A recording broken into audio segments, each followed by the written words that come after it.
So let's get started with some really important announcements. The Google community is shutting down. It could be this week, it could be next month, but it's definitely before April.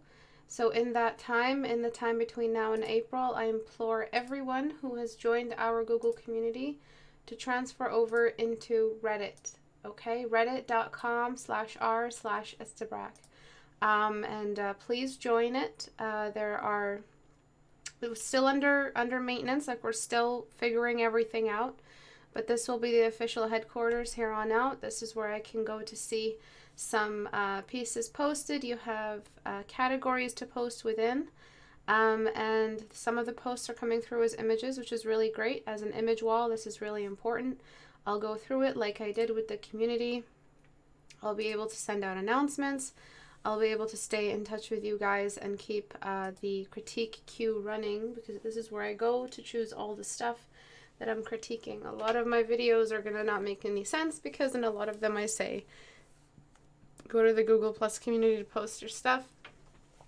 And before that it was send it to me on Facebook. Before that it was posted in on the Skype group, and you get your stuff back, and it keeps changing, but every time there's a major change in how we run the community, we just get used to it, and it just becomes commonplace. So now it's time for another big change, and it is Reddit. Please, please, please go to Reddit. Anything that you post, keep posting on the community, but double post. Post on the community and then post the same post on Reddit, please. Just to get everyone in the same history, so that we can have pieces that date back a month, 2 months, 3 months. Sorry, one sec. But yeah, we can get a backlog of all the dates for all the posts from this month, from this year, into Reddit, and just make the transition as smooth as possible. If people need to reference previous pieces, if they I'm not sure what else anyone would need a backlog for, but I definitely need one. I want Reddit to be situated as our headquarters, because before the villain challenge comes out, because I won't be able to keep track of posts for the submission to the contest between the community and Reddit. I'll need everyone over at Reddit before that goes out, so that people can double post. It's not just one post each, or people not using Reddit and just using the community and wondering why their stuff isn't chosen for the challenge. Please, please, please distribute this, copy this link, share it with everyone on my streams.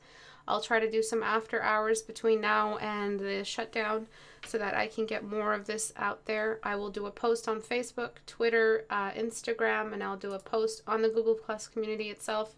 I'll replace this announcement with the announcement for Reddit soon. Please make sure everyone joins it. It's not hard to use. It's easier to use than any other forum page you've ever been on. Reddit is pretty straightforward. Nothing too complicated about it. Make an account, find the subreddit, join it, and then just read through and post and read the rules before posting. Everything else should run exactly as it needs to be. Another little small announcement: Portrait Studio is 50% off.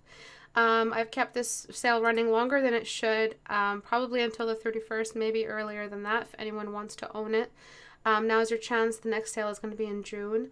It's just how this whole thing works. I was given half a year or something like that to clean up any issues that we have, to update it, to maximize and optimize it. And then sale season happens towards the second half of the year. So the sale is ending very soon, possibly by this weekend even. Not many sales are coming in anyway for the sale, so it seems like everyone's just gotten their copy and they're happy, and maybe I'll just shut down the sale soon. Other than that, Google Plus will be closed, yes. Thank you so much, Tashara. I hope your back has shown improvement over the holidays. Yeah, definitely sleeping better and all that. It's been good. No, I'm not running it off Skype. No, that's not what I was saying. I'm saying before, it used to be that we ran it off Skype. We don't. We're running it off this. And for anyone who recommended running it off Discord, that is a big no. Big fat no. Last thing a community of angry artists who just got critique need is a live chat room. If it's just way, way too live to have this kind of really, really delicate critique and constructive critique kind of community balanced on a live chat room. It's a wall, period. Any misconduct will be able to track down easily and just get rid of the causers. So a wall is much better, much easier to manage, and much easier for me to find pieces to post, to critique, posts to critique. Other than that, I have some honorable mentions. So there's a 14-day challenge graduate here. Let's take a look at their day one. I'm going to try to actually download it so I can zoom up. Oh, where are you? Okay, so that's their day one. Just take a look at it. It looks good, but there are a couple of problems you have here and there with the way you've pinched the eyes at the end. But other than that, I think you had great control over the features and the symmetry. The head does feel like it doesn't belong in a form, like it's not a form, it's not responding to a light source. So that's definitely been repaired. And this is the after. You have no core shadows sitting on the top of the head, which is wonderful. And then you have core shadows pulling towards the end. You don't have that pinched off symbolic eye that you had before. Really beautiful improvement. It's a different kind of face, and a lot will interpret this as better than this because they respond to symbols, but an artist will see that this is a higher representation of skill than this here, especially considering there's core shadows sitting on the top there, defying all laws of physics. The fact that the eyes are a little bit pinched here, the eyes feel really realistic, like they're about to blink. I really love what I'm looking at. The nostrils don't feel too small for the nostril shape. The nostril hole and the nostril shape are all one thing. The lips have cylindrical shadows to them, so the geometric anatomy is intact. It's really wonderful. Congratulations on that. And then this is a response to my critique from last class. I'm really proud of the changes. The amount of contrast you've brought in is exactly what you really needed to make this piece complete. Before, what you were dealing with was just a really flat, muddy kind of combination of values, especially if you're trying to pull off something with so many elevations and nuances like the face. So you did wonderfully here. I'm really proud of what I'm looking at. The nose really does feel like it's sticking out further. How you've just managed to recede the rest of the face back in between the hair. The high points and how you've synced them, and the waterline around the eye. Really wonderful. You squint your eyes enough, you're not looking at a painting, you're almost looking at a photo. Really, really good job. That's what I like to look at. Okay, so let's get started on today's critique. So this piece, it's going to be a continuation of working with reference, talking a little bit more about these major problems we're having, identifying the light regions and the dark regions, darker neighborhoods of parts of the form that turn away from the light, geometry that has completely moved away from the light that you're still trying to promote as part of the highlights, which is completely backwards. It's backwards to employ a cavity as an elevation. It's never going to work. It's not going to be one of those rules that you can break and you're like, oh, it's just my stylistic choice. You can't invert a shadow into a highlight by changing the nature of the form. To do that, you're changing the nature of the form, which is really, really bad. So what you've done here is you've changed the nature of this form. What you've done is you've used an almost forehead type value on the inside of the cheek. And then this nose, you've completely flattened it. You've changed the nature of the form. So if we're taking a look at this piece here, just to analyze it. Sorry if I sound out of breath. I'm having like chest pains or something. Right here, you can see that this average core shadow sitting right over here is the tip of his nose. He's got a very slender nose. A slender nose means a thin bridge, but it's still technically there. That's the average of that area if we were to choose one value for it. And you're missing that. Also, as you can see, you barely have a bridge going on here. It's really flat. And also you're not blocking. And then again with the average values of objects that look at the light. This is how I block basically. I'm transferring what I'm seeing into these really simple blocks to try to find these patterns. Okay, so see these major blocks that I'm adding in. And then for the eye socket, one major block just like that. This is how you pick up on these averages and get a more realistic drawing. A realistic drawing isn't in how much detail you manage to transfer over. It's how you manage to transfer over the real nature of the elevation and the depression, the real nature of the form. That's what makes your work realistic. What makes your work realistic? Just write the answer down. Okay, so I'm going to just find an average color. Anything that is exposed to light source when it comes to skin tones is always has a hint of yellow in it. Okay, so I'm just going to get that first trend line. The trend line here that I see is just this triangular shape moving down back into the ear. So the ear is the start of the cheekbone moving down. This is the point here, and it moves back up into the eye. So that's all I need here, these little landmarks that guide my brush. Okay, so I have a really nice recreation of what's happening on his face. And I want to take a look at, is the cheekbone really that dark? Again, you've misused your representation of elevation and depression. You're using depression values on an area that is entirely exposed to the light source.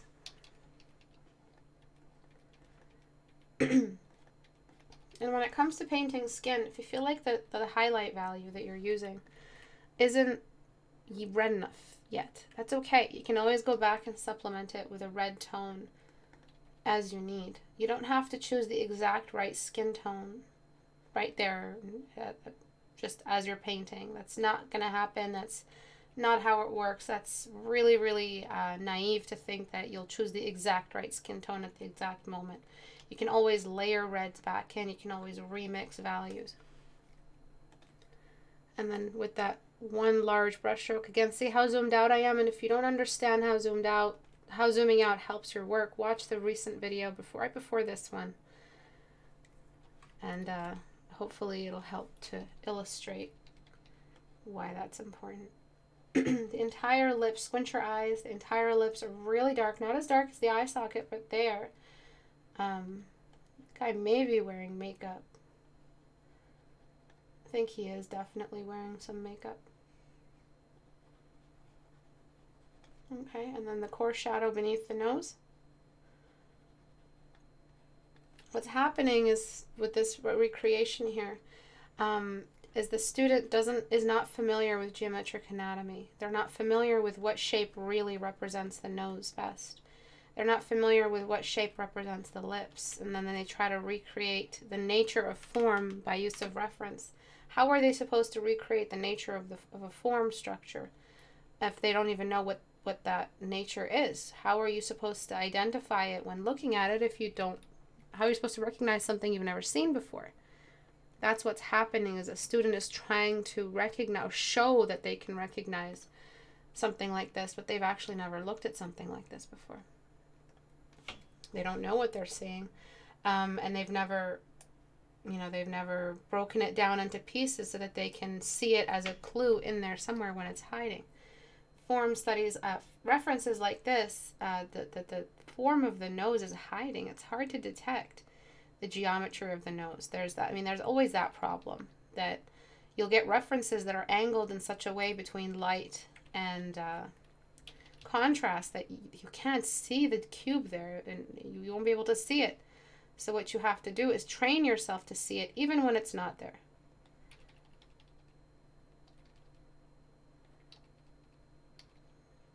All right, and if you've never done a form study, or you've only done one form study or 4 form studies in your artistic life, then you're not going to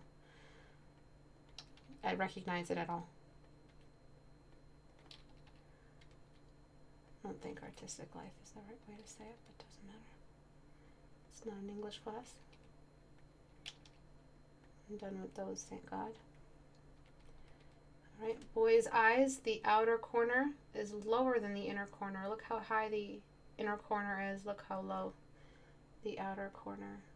A lot of you are very used to drawing women, and so you wonder why all the stuff you draw is overly effeminate. This is one of the biggest symbols of female beauty, is the inner eye being lower than the outer eye. The outer eye should be lower. I'm just zooming out to replay. Look how zoomed out I am. Okay, if the lips are not red enough, it doesn't matter right now. You're just using some semblance of color to get the form across. You shouldn't be worried about the temperature of cool versus warm blush right now. Right now, all you should care about, not yet anyway, but all you should care about is the form. I'm using a smudge brush on 4% strength, and I'm just going now and making all the textures on the face organic again. Sorry, my monitor isn't tilted to me enough. Organic texture means texture that's blended, texture that's melting together. Don't try to paint the eyebrows like they're in their own little universe or galaxy, or they're separate in their own little lassoed up world. Everything should be melting together. Another important core shadow here missing.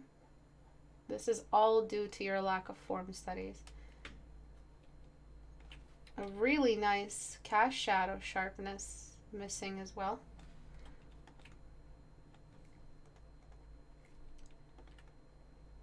Okay, and then some core shadows for the lip and core shadow for the upper lip.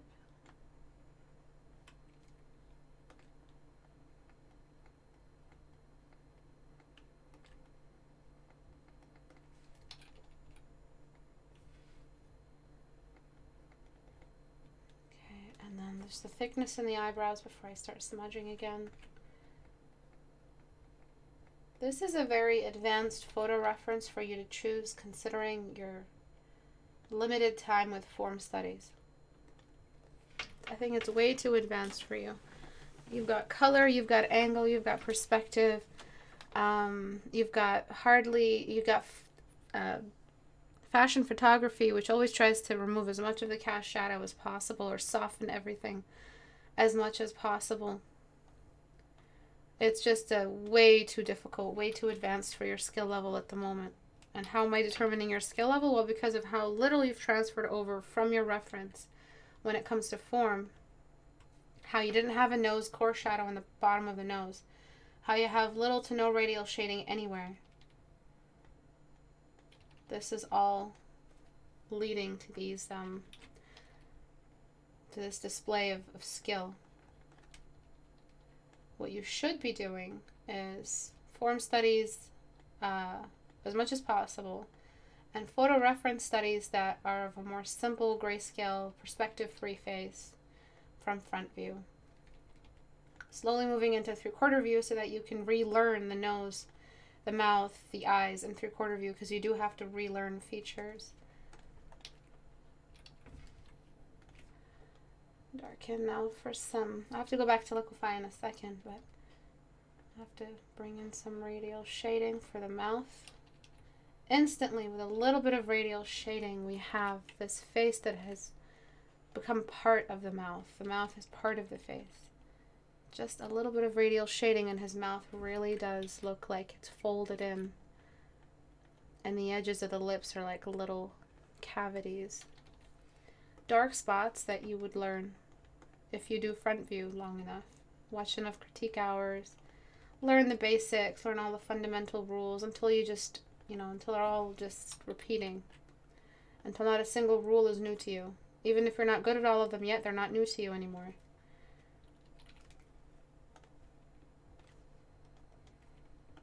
Right, now I'm just starting to shrink my brush.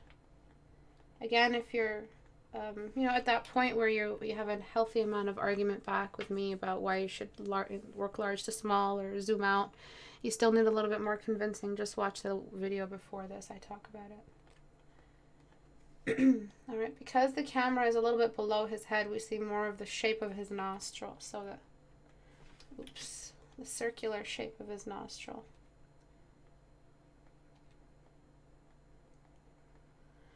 Okay.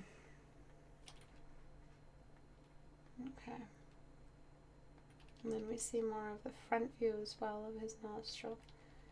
And I'm just going to try to pick up on some of these, because he does have a bit, it's not a perfectly straight line. It's It's more of a triangular kind of peak for the eyebrows.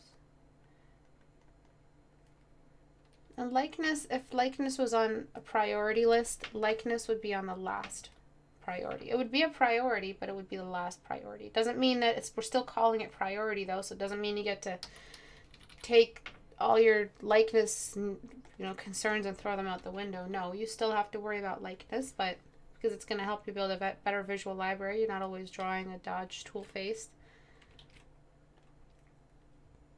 But it's not more important than form. It's not more important than tonal changes, symmetry, anatomy. As long as a nose looks like it can breathe, it doesn't matter if it's the exact nose that the character has, but it would be ideal if you managed to get all of that. Smudging some more. I'm going to zoom, flip, smudge again. So last time we talked about soft brush being a really important tool. And it's a great detailing tool from a distance. Because if you shrink it enough, you'll get details out, but it'll still be large enough that you can make large motions from a distance. But it's still not, obviously, the best tool to use if you're trying to create and block in form. Because how are you supposed to use a circular tool for a squared job? That's not how it works. And you can't use a squared object to pull off something that is circular. A circular job, whatever that might be. All right, and I'm blending. And these regions need to be exaggerated more. Usually, almost always, the forehead is a completely different kind of region than what we see in the eye socket. Okay, really sharp edge needed here for the cast shadow of the eyebrows right here. This is a cast shadow triangle. And I'll bring in the reds in a second. Again, they're not priority, but your insecurities will convince you they're priority, and then you'll start correcting colors where you still have some core shadows and regions that need to be defined. At this point, I'm just going to start throwing in some basic reds if I can find any. Just with color mode. I wonder why it's not letting me. Guess it's not red enough. So his red is a very pink red, so it's very distant from the warmer oranges. That's really the color I'd use. It's not dark enough, but it'll get us there. He's got some orangey red in his eyes. Okay, and I'll correct that too if it's too red. I'm just laying down these simple little markers. His eyebrows are not black. I'm going to try to push this render as much as possible so you guys can see.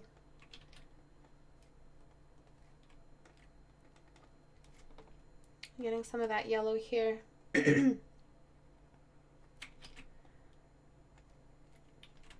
Just radially building it up on the upper eyelid. Smudging a little bit.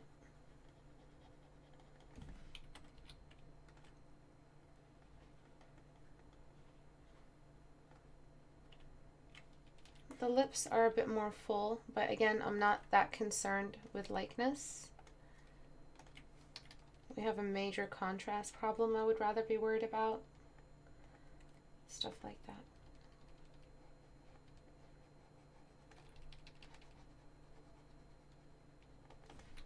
Far half of the nose should be in shadow.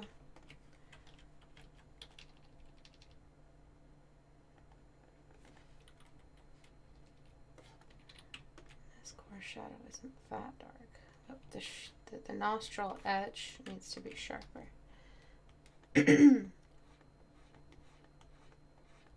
Any questions so far? Just at Istebrak if you want me to see it.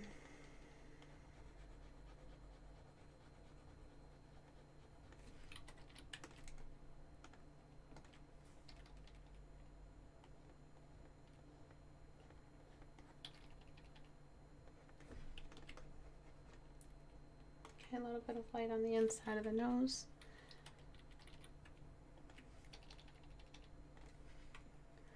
I'm going to bring in some color on the interior of the nose. It's a bit more orangey, really. Just a bit of subsurface scattering. What I want to do is bring down a lot of your midtones and just reapply them. Just edges just are out of whack as well.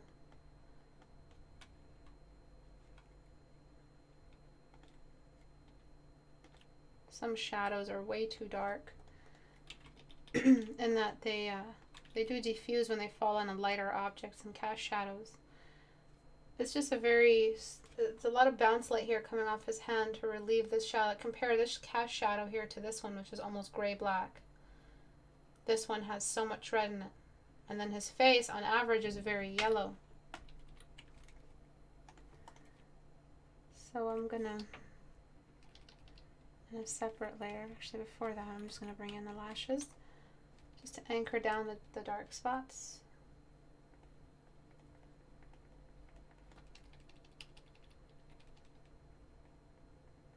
Get the shape of the inner eye. Cast that shadow down. Get the outer eye wrinkle. Bring in some of that highlight there.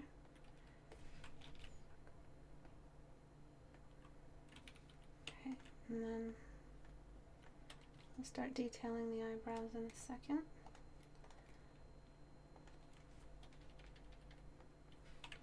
Try to get the shape of his nose out as well. It looks a bit feminine. It's got a little bit of a bump, but I'm just exaggerating it a little bit.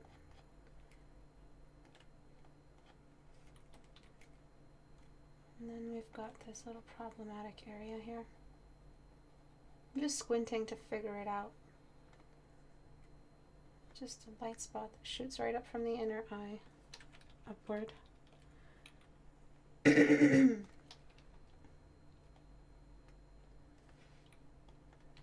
the darkest part of the eyebrows will be the start. That's when I'm going to start texturing them.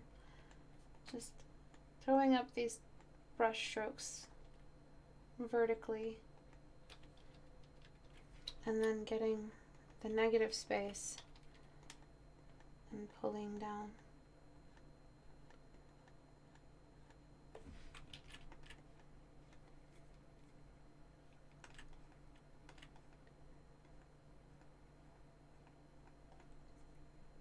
Lots of texture here.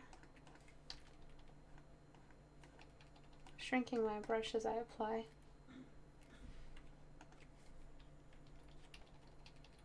And then just dealing with the texture of the eyelashes. It's just one general texture. Shouldn't be too much work.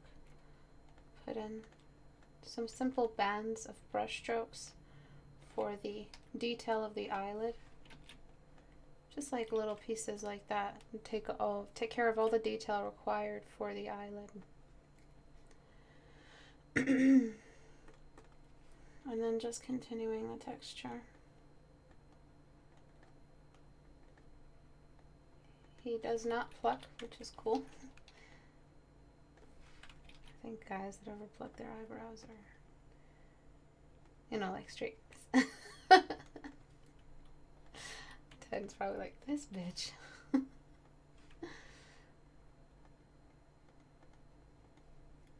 then just doing some more detail here and there.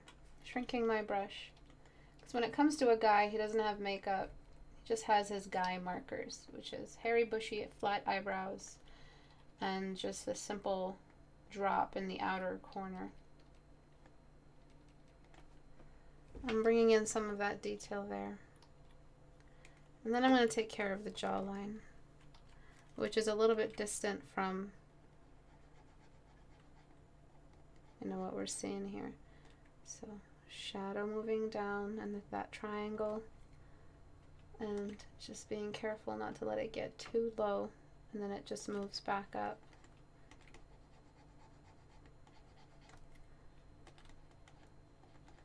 His ears are more red, so I'm just going to get my soft brush and just make those ears red. I'm not sure what you were doing here with this cast shadow and why it's visibly lighter than this one, but you made it dark. Again, it's problems like these that are revealing that you don't have a lot of experience with a lot of these technical rules of light on form. And that means you have to get back into study mode, bro.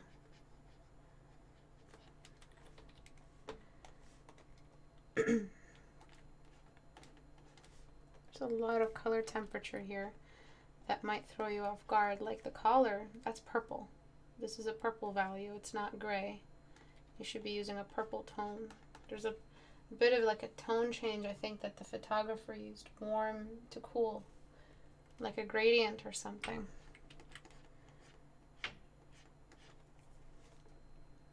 All right, so from this distance, what I would start doing is working from this distance only and finding any more little mid-tone, like anywhere I can add a mid-tone. Any more corrections for tone changes. Like look at the chin, it completely falls into the shadow of the neck. It's hardly a touch of bounce light at the edge of the chin. And then we've got some likeness issues here. So this inner corner and the piece directly under it. And then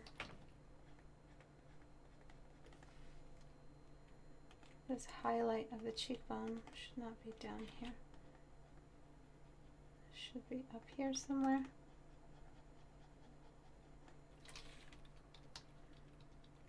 Okay, and then back to smudging, just to keep everything organic. And then there is that tone change from the forehead down. If I were to say there are any like lightest spot in this whole place, it would be the upper lip and the nose, the forehead being really low in that. So I'm going to throw a darkened layer over a lot of this and then just decide which areas deserve to stay light and which areas could do without it. So there's the top of the head moving down into the edge of the temple. Whenever there's light at the edge of the temple, it always confuses students because they're looking for an edge. They never imagine the edge itself is illuminated. You gotta squint your eyes. You'll be able to catch all of that if you're squinting your eyes.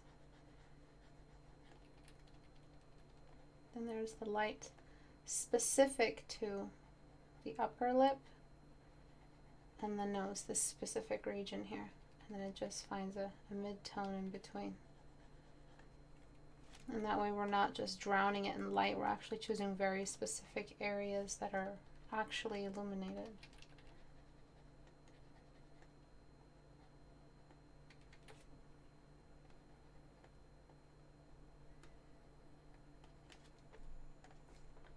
And then what I do, because it's not a photograph, is just overblend the lips the further I get from the eyes.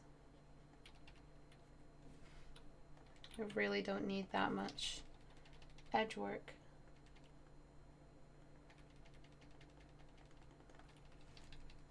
Okay, starting to feel a lot more organic. And by organic, I just mean it feels human. It doesn't feel artificial.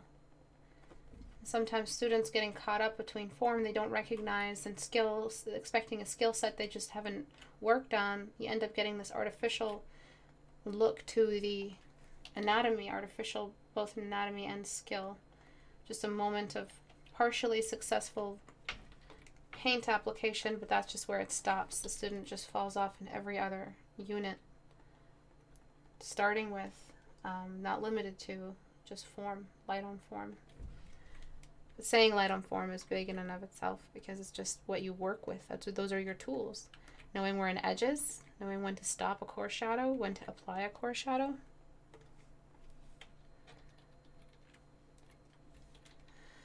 Okay,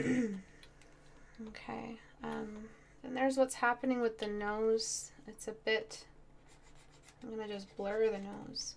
And then the shadow needs to be more cool in that area. It's not just red. And I'm just going to lighten some of the dark values you have back here. When I lighten it to its according value, you really don't have any detail going on.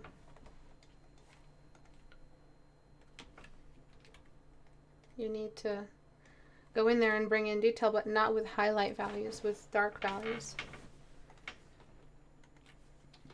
So with the black.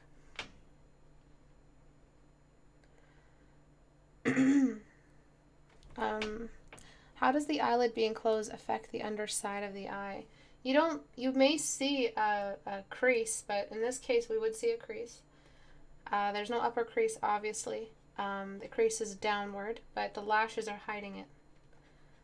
But a closed eye does affect how much of the eye we're drawing when it comes to the crease and the direction of the lashes and how they collapse.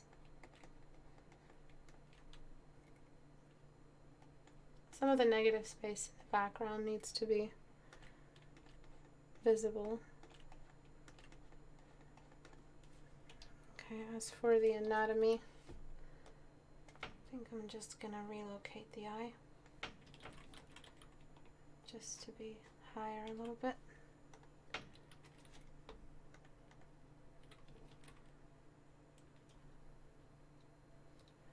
And then the eyebrows get shifted down.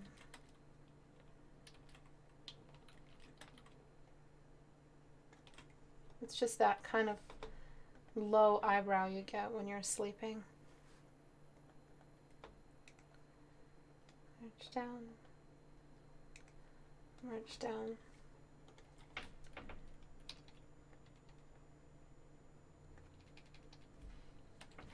And then for dark spots, I'm just going to get a darker red that's cooled all the way down. And then I'm going to go in on all those dark spots here. Really important to locate them because, again, they anchor down all of the rest of the values you're climbing from. It'll look washed out if you use too little in the dark spot, and it'll look drowning if you use too much of the dark spot value anywhere else. So the dark spots are your referencing system for whether or not you've gone dark enough anywhere.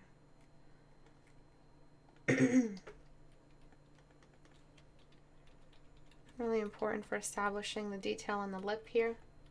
The nostril dark spot, I'm going to do the radial shading trick on it, which is a new layer, and I'm radially applying the darkest value I want to use. Then with an edge brush,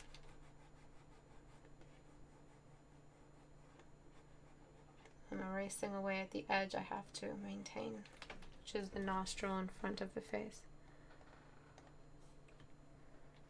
Just going to duplicate that. Okay. And then some stuff I would stylistically apply are last minute details, like one really quick little brush stroke in the perfect temperature around the eye, because the eyes are still the focus no matter what. I have to re-liquefy the eye in a second. One more little detail there.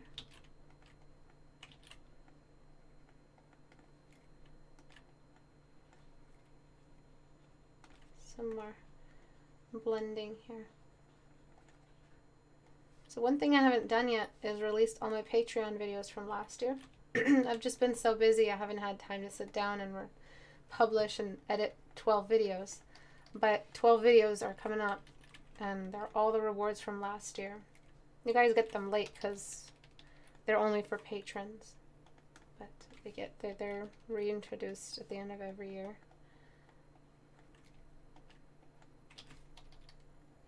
But in them I do talk a lot about blending.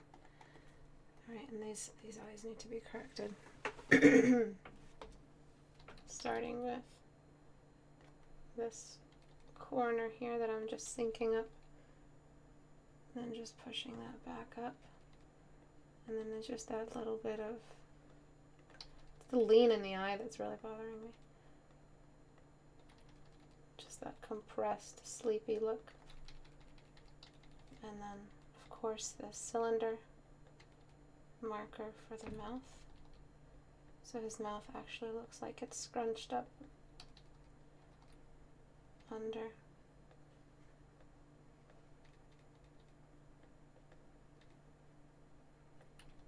And then there's a hand being an upward C shape because it's sitting on top of the chin in this angle.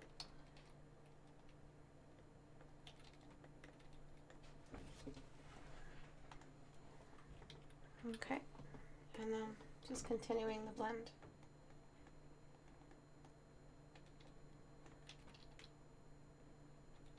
And then what I finish off with is just last little highlights here and there. Any more extra blending, color correction, temperature correction. Is it a colder or a warmer color? You're using a photo reference because you're picking up on the colors as well. I mean, a colored photo reference. So it's good to take some time to get the colors right. Towards the end, of course, like I said. At the start, all you should really worry about is your form. So there's this little touch of orange and everything. It's a really delicate filter that they've used.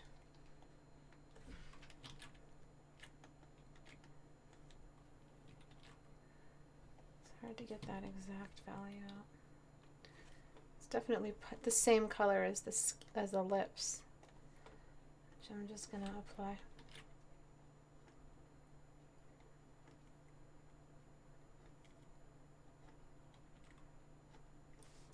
And then with color mode, a little bit of redness there. It's more of an orange for the eyes.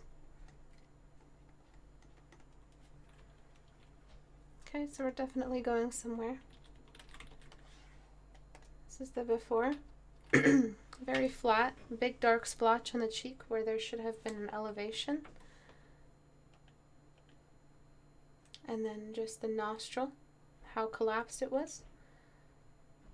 The lips.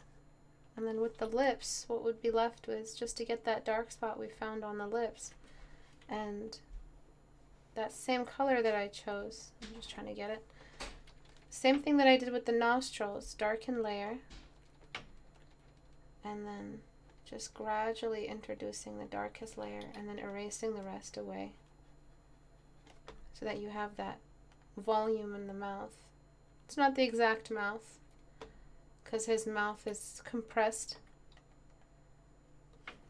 I would spend time on the mouth. I would spend time just finding the exact, like for instance here we have this little bump here, but this bump is gone towards this side. But this side is pushed in this way and moves in that, in kind of like an oval shape. And then, but you also have the upper lip doing this. So his mouth actually looks a little more compressed, as you can see, pushed over to one side. And then again, just blending away.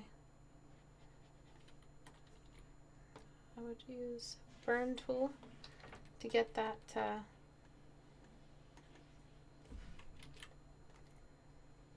and midtones as well.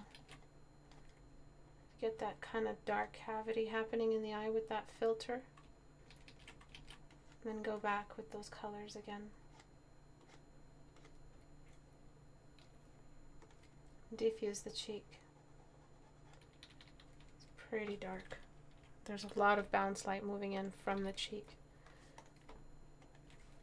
On the cheek from the hand.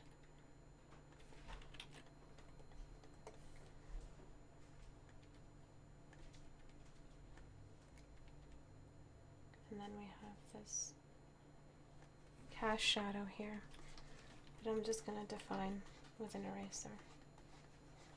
This is all that accessory stuff that I really wouldn't worry too much about at the start. It's really the start that decides the longevity of your painting. Early brush strokes decide the longevity of your painting, like the longevity of your workflow or the success of your painting. Really, success isn't how much time you spend on it, and that's what I mean by longevity. I'm going to make his bridge more slender.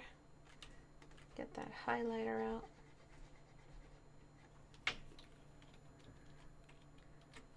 Flip the canvas. His nose is very, very slender and much bigger as well.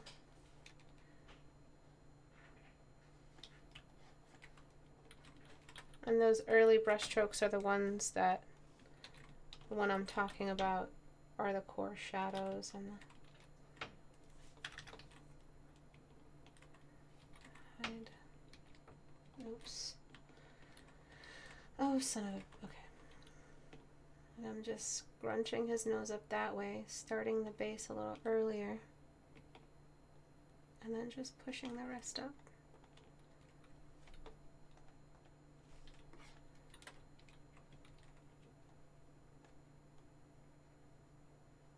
Because his mouth is pushing his nose upward.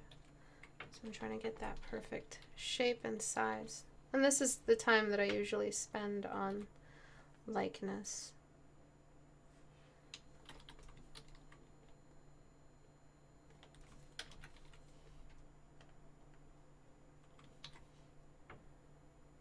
Okay. And then just some more blending. So this is a piece that I would find challenging. And I'm here as your instructor, and I'm just telling you, you're not going to get anywhere without a history of form studies to help you recognize form and nature of a form before you even see it in a reference. You can't see these because the reference is hiding a great deal from you because of the angle. And it's a photo, so it gets to do that. Photo doesn't need a perfect angle for us to see if it's a nose. As long as there's some light, we can tell it's a nose, and as long as it's not super zoomed up. Sometimes even a photo, you won't be able to tell what you're looking at if it's in the wrong angle and shape. So men have a very strong brow, so you can't let some of those disappear. Really important highlight markers along the eyebrows. One just over there. Filter. Oops. Any more questions at all?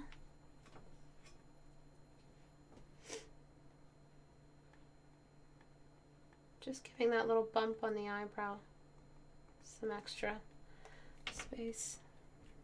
And then before, after, before, after. I like how the mouth is looking a little bit more scrunched up, but I would spend a lot of time just getting that detail out, because that's really what reads.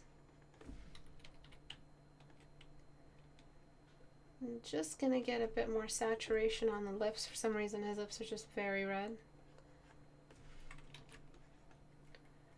And this color is what brings it out. And that is also the wrong temperature for that flower. That flower should be a little bit more pink. And I'm going to use a darken layer. His lips are pretty dark even if they have a highlighter on them.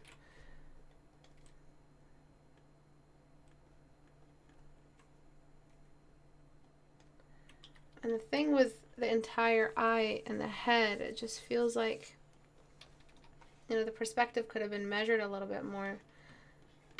So it is throwing me off. It feels like the head should be more like that, with the perspective lines kind of crushed a little bit towards the distance.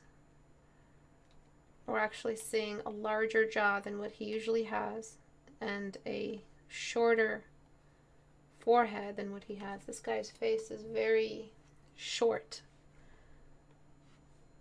on top of the slight perspective that we have already. And I would just give him that extra bit of hair. His hair should be larger.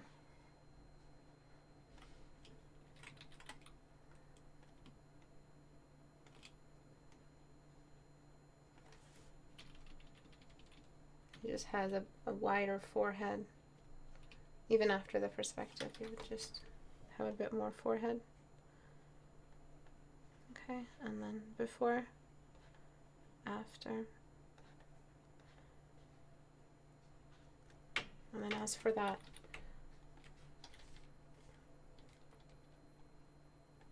lip area here, I would throw in that coarse shadow from the upper lip. After you do the radial shading for the upper lip, on the lower lip you just follow up with a simple coarse shadow off the upper lip, a cast shadow, sorry. And then I'm just going to get my number 5 smudge, and it's just a really strong blur kind of smudge. Let me just zoom in and show you what it does. So it does that, and that's really great for lips, because you just push the lips back away from the focal point and you get them out of the way as much as possible. You can always go back and keep painting, but the point is the base is now smudged in this way. And then you have all this bounce light coming off the hand into this little nook right under the lower lip. There's so much going on in this reference. I think you bit a lot more than you can chew. And starting with a nice front view in grayscale, you can go into color. You can go into color if you want to. It doesn't have to be completely desolate if you see that as not encouraging. You know, working with grayscale, it just doesn't encourage you to want to keep going. But you definitely do have to simplify your references, and you have to get your form studies down. You're going to have a really hard time finding success and finding it quickly. I mean, no one said you have to wait 5 years before you see something good come out of you. I've never ever said that you have to wait a long time before you see some work. I've always promised that in a year you've completely changed yourself if you do form studies, and a year is a stretch. I'm talking like months. You can just get better in months. It's not that impossible. Human brains have been tasked with way more difficult patterns to recognize in different jobs and fields than a simple form and a cube and a reference. I mean, that's something you can do. It's not that hard compared to other things. You can teach your brain to recognize a cube when you're looking at one in your references. It's always a matter of giving yourself some credit as well. There's a little bit of an edge here for the brows, and that gives us back our... And this is just detailing. This is the simple stuff. When you get that really crazy, complicated stuff out of the way, this is the stuff that kind of comes out. Getting back that eyebrow arc that he has. Those little wispy bits are nice. I'm just going to add one more little piece. He's got some extra detail there. I'm just going to try to get out some more detail. A lot of this stuff I can't do in the time we have. I would just need more time to really blueprint how I would go about it. Then you've got the 3/4 view, which is way too visible on one side. This is another problem that can be fixed with some basic organizational remedying. It's really a mouthful, but in the way you study, you could correct a lot of this if you just organized your approach. Just front view for a month, then 3/4 view, relearn everything, get over the initial shock of seeing that you can't even paint an eye in 3/4 view without it pretending to be a 3/4 view eye and really being a front view eye. Learning about cylinders and how they are visible from a side view, the power of the cylinder, the mother shape.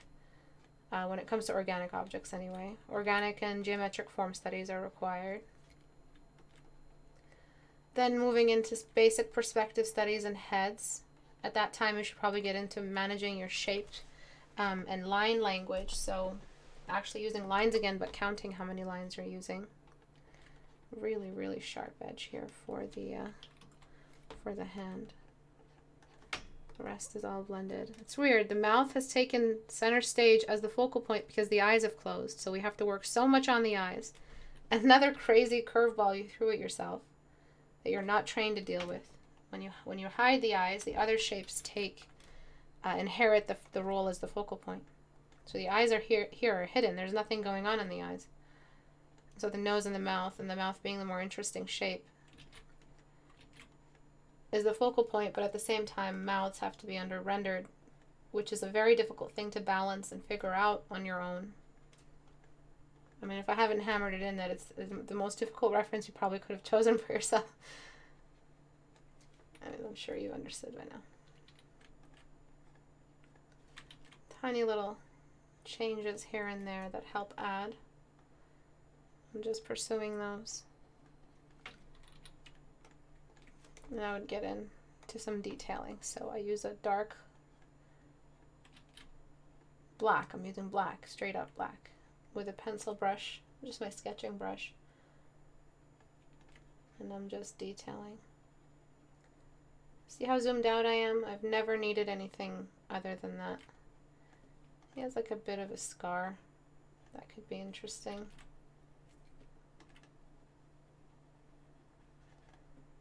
Some sharper edges here. Some light there.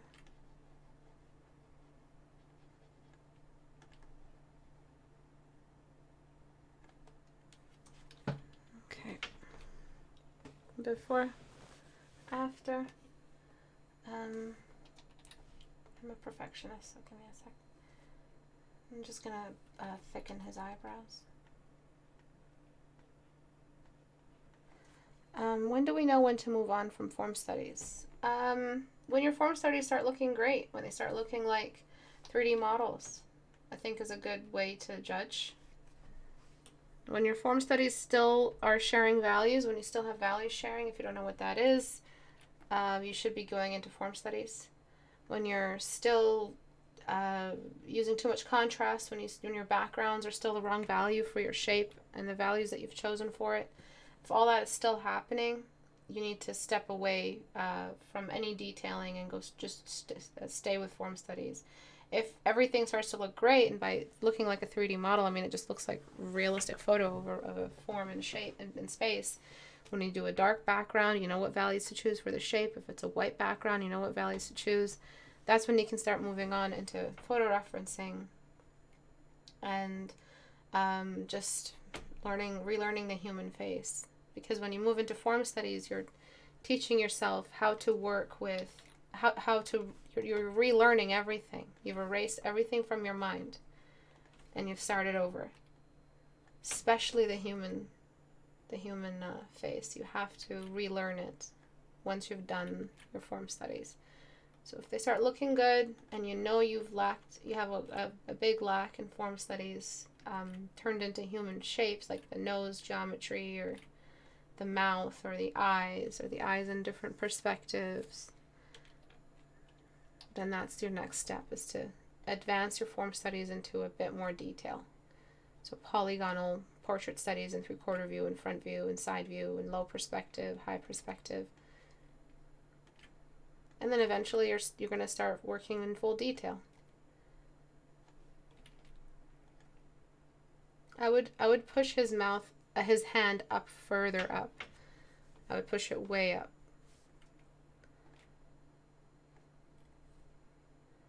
This bald spot and his head could share the same value. It's not really a bald spot, but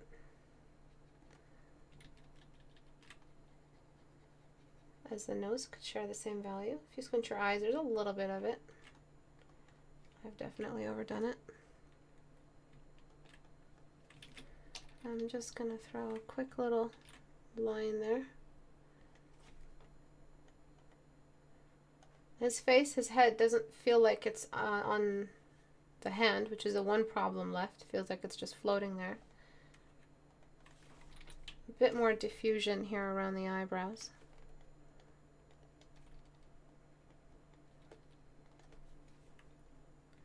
His eyelids could use a mid-tone. Any more questions? How do we approach starting painting a face of an angle that's difficult? Well, you have to map it out. Trace over mapping is fine as long as you redo it by eyeballing, but you still have your memory of how it was when you traced it. Tracing as a tool for just figuring your everything out is just fine as long as you're not pretending that you eyeballed it or taking that trace and throwing it into your piece and starting to draw. I do those exercises with students all the time. I ask them to trace only the guiding lines, which is symmetry line, eye placement, eyebrow, landmark markers per likeness. So if the nose is a little bit flared, if there's a particular detail in their eyebrows, trace that in as an identifying marker, as like a little pin that you stuck in your canvas. And then copy paste that into your piece and start drawing. You're not tracing the eyes, you're not tracing the nose, you're not tracing anything, you're tracing markers. So the tip of the nose to the start of the nose, that you can trace. And as for like how to approach it, you have to map out the perspective. So find a symmetry line. Make sure you have good lean and distortion on the perspective. Like the piece we're working on here, it's not enough. There's so much more involved. There's so much more needed. For instance, like right around here, there's just more to the face that's needed in order to pull off a proper photo reference. You can decide on what cylinder you're going to be using for the mouth and how distorted it is early on. You can measure all of that stuff. There isn't that much perspective here, but there is definitely perspective. We're seeing a lot of the lower part of the jaw. That's a giveaway. And that you can map, and that's something you can also draw in the lower part of the jaw. His chin is crushed. Maybe that'll kind of help us create the feeling like he's... So it's that downward motion in the chin and that lifted cast shadow. And then the jawline being much shorter. And also the line of the shoulders. Okay. That helped us out a little. Any other questions? How should I determine if a cast shadow is cool or warm? You should be able to tell if something looks orange or something looks blue or purple. But usually all cast shadows are cool. And all highlights are warm, unless the photo again is tampered with and filters upon filters are used like we see here. Really Instagram-y looking filters. The nose doesn't really have an outline to it. Right, so before, the eye shape wasn't circular enough, the inner corner wasn't identified, the shape of the mouth, the placement of the nostrils. There's just so much more to do, but it's definitely a start. And then for this particular student, I really recommend you stay away from references like this. They're way too complicated, way too much going on for you to try to manage with the little form exposure that you've had.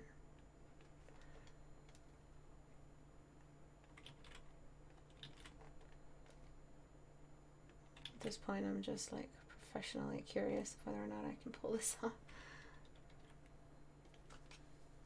Okay, any more questions? How can I correct my value blindness? Sometimes I want to build a light study and struggle a lot to distinguish light from shadows when the line is subtle. Could it be my monitor? Very little have I ever discovered that the entire time it was the student's monitor. Very little has that ever worked. So, I mean, I don't think it's ever been the monitor at all for the student's ability to tell whether or not they're looking at a dark or light object. As long as your reference is in the same monitor, then that can't be used as an excuse.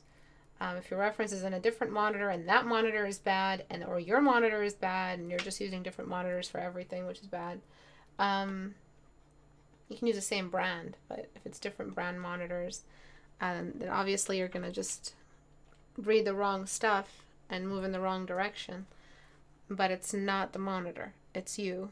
It's you're using a colored reference for a grayscale recreation, which is a big no-no. Use a grayscale reference for a grayscale recreation.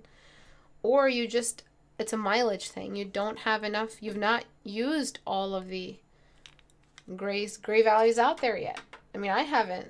And I'm here with years of experience in critiquing and my own artistic journey, and I know I haven't experienced all of the little ways grayscales can change, and a lot of problems I haven't come across yet, so that I could correct them and add them to my list of skills or experience.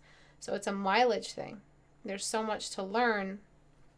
Always entertain the idea that it might be a mileage problem. Always.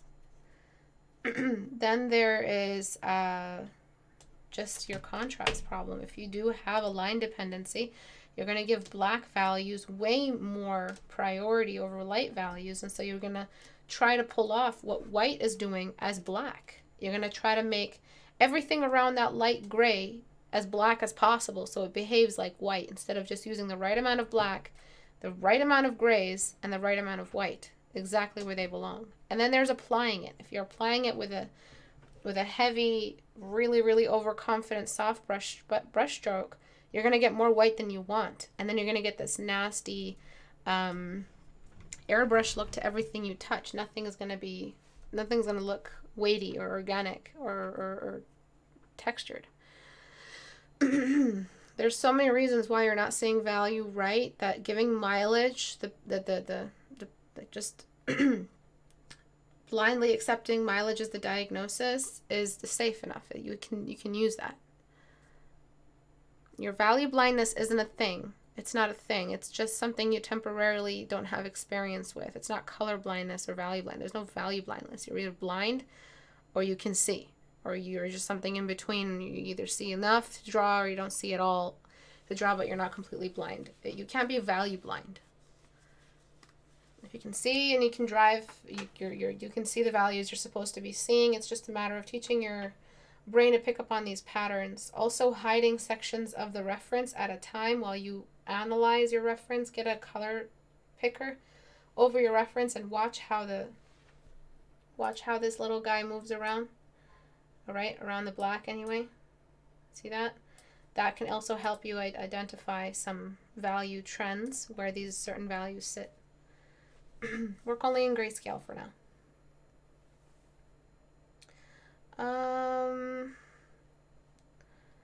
Any more questions? Let me see if I